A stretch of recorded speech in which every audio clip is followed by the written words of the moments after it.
What's up YouTube? Jeff back again from dopetechdaily.com. Today I'm bringing you guys my official full review of the Huawei Watch 2.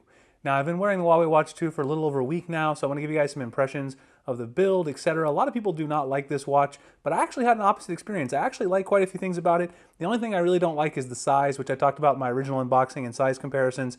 You guys can check that out if you want to see how it compares to some of the other watches. And I actually have my Gear S3 Frontier. I'll show a quick comparison of that in a second. So if you look at the Huawei Watch 2, it is quite small, 1.2-inch AMOLED display on the front. It's got this rather chunky bezel, which you guys can see. It's got the numbers right around the bezel of the actual watch. It's got a rubber strap. The rubber strap is very comfortable, actually, not nearly as stiff as some of the straps that you'll find on the LG watches, like the Urbane 2 LTE. Even though it's a sport watch, the strap actually feels pretty good. I didn't have any problems with that. Heart rate sensor, etc.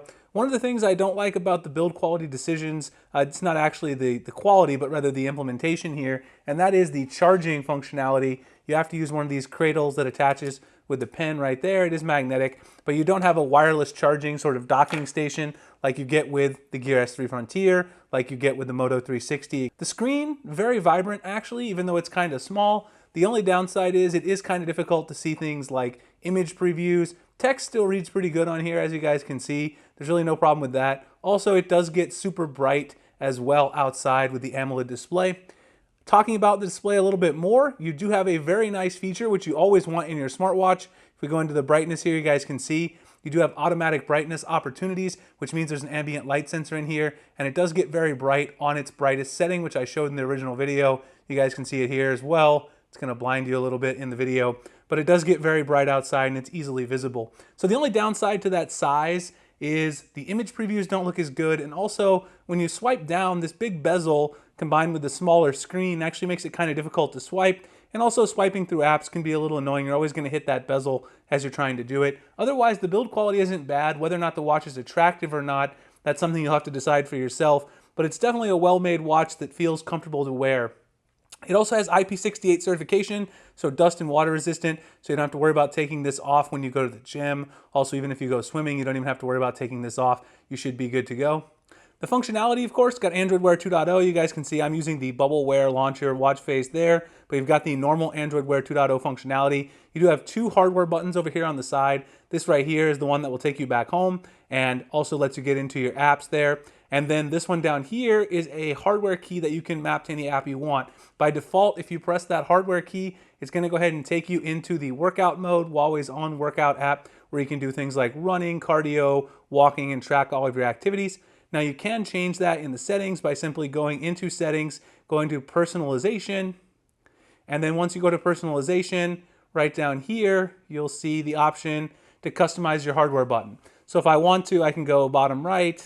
Let's see, Android Pay, which is another one that's very convenient to have there. I already have that on my home screen with Bubble Launcher. When you press the bottom button, it'll take you right into the Android Pay app, as you guys can see right there, and you can set that up. So it does have NFC for Android Pay. That's another great thing to mention. Also has built-in GPS so that you can use this as a standalone GPS. You don't have to worry about that having tethered to your phone. That's a nice feature. Not all of the smartwatches have that. This particular model I have is the Wi-Fi model. Has 4 gigabytes of internal storage in there, so you can put some music on there, listen to it with Bluetooth headphones if you want. Performance from the Snapdragon 2100 wearable processor has been very good overall. I think it's been very snappy. I've been using a lot of third-party watch faces, trying to throw everything I can at it, which Bubble Cloud really does. Also download quite a few apps, Pocket Cast, stream media from it, etc. The last thing that everyone always wants to know about watches is the battery life. And this one, I would say, has the best battery life of any Android Wear 2.0 device that I've used. I get an easy 2 days of use, and that's with my moderate to heavy usage. You can see it's at 93%. I did wear it a little bit earlier today before putting on the Gear S3 Frontier, so I could take this off and do this video. But I've been very impressed with the battery life overall. I think if you're a light user, you'll get maybe even 2.5 to 3 days out of this. If you're a mid to heavy user, you should be able to clear 2 days, no problem.